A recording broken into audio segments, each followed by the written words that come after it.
At an American state fair, almost anything can be placed on a stick, covered in sugar, or dropped into hot oil. But how did a dentist help invent cotton candy? And how do you fry something that melts? Here are 10 iconic fair foods and the surprising stories behind them. Corn dog. The corn dog's exact inventor is still debated, but one of its most famous stories begins with two former vaudeville performers.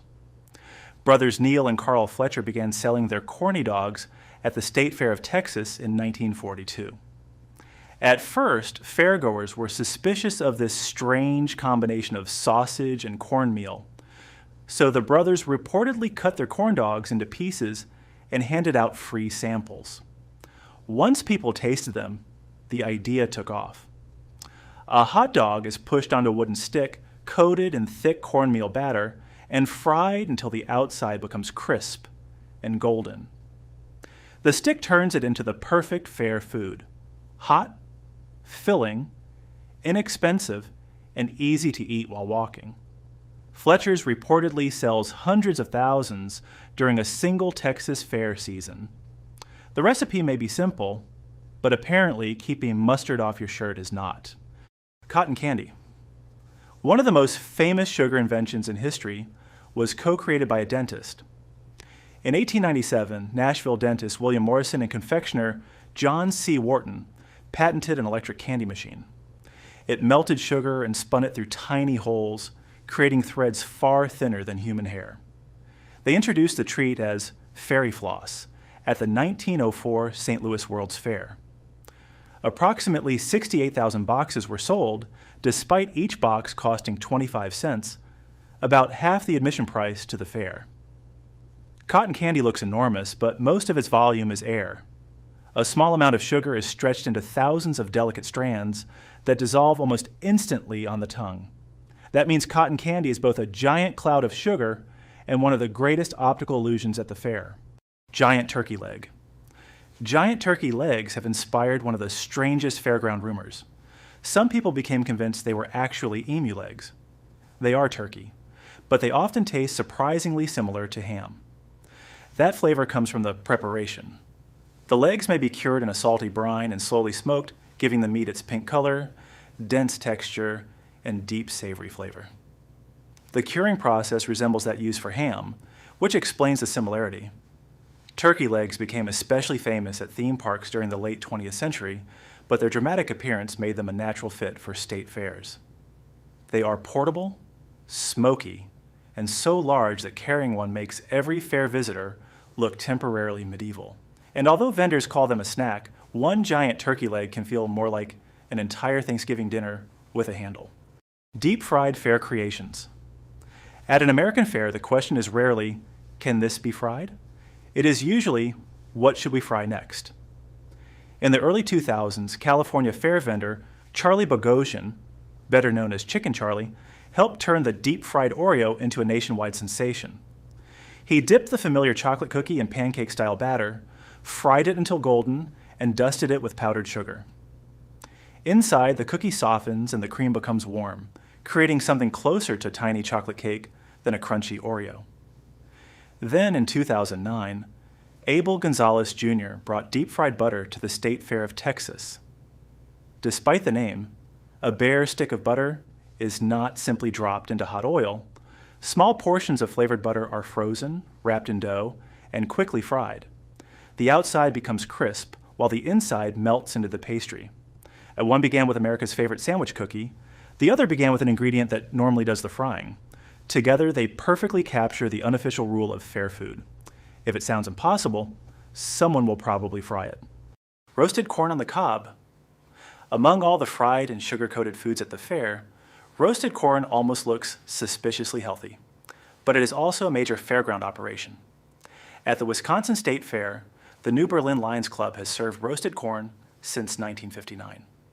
In busy years, its volunteers have prepared around 100,000 ears, and on the busiest days, they may sell thousands in only a few hours. The corn is roasted until the natural sugars caramelize and dark spots appear on the kernels. It is then covered in melted butter and finished with salt or other seasonings.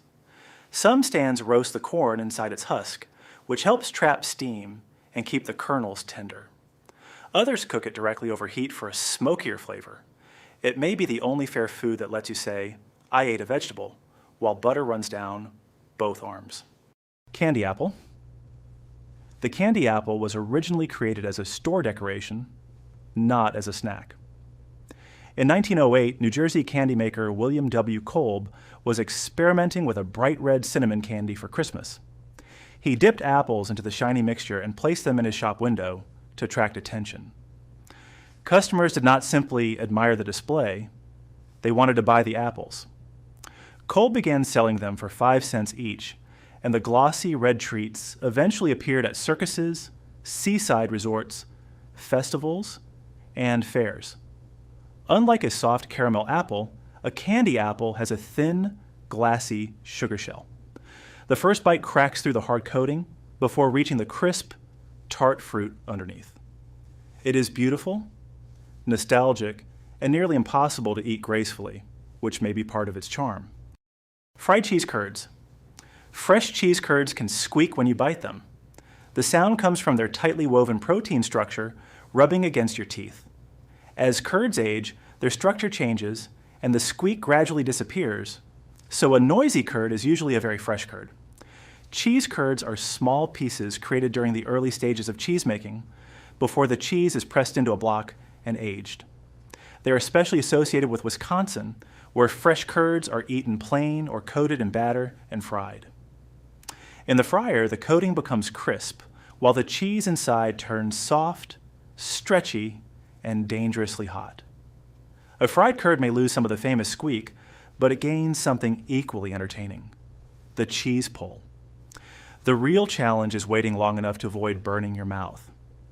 Most fairgoers fail this test immediately. Funnel cake. Despite its name, funnel cake is not baked, and it is not really a cake. Its American story is closely connected to Pennsylvania Dutch cooking. During the 20th century, funnel cake gained a much larger audience through events such as the Kutztown Folk Festival, which began in 1950. The batter is traditionally poured through a funnel into hot oil while the cook moves in overlapping circles. Those tangled streams puff and connect, forming a crisp, irregular web. After frying, the entire creation is covered with powdered sugar. The unusual structure is part of the appeal. Some sections are light and crunchy, while thicker intersections remain soft and chewy. There is no correct way to eat one. You can tear off pieces, use a fork, or attempt to lift the entire thing, and immediately cover yourself and everyone nearby with powdered sugar. Loaded baked potato. It may look like a side dish, but at the fair, one baked potato can quietly become an entire meal. Unlike many famous fair foods, the loaded baked potato does not have one widely accepted inventor. Its popularity grew naturally at fairs and festivals because potatoes were inexpensive, filling, easy to bake in large quantities, and closely connected to the agricultural roots of state fairs. A large potato is baked until the skin becomes slightly crisp and the inside turns soft and fluffy.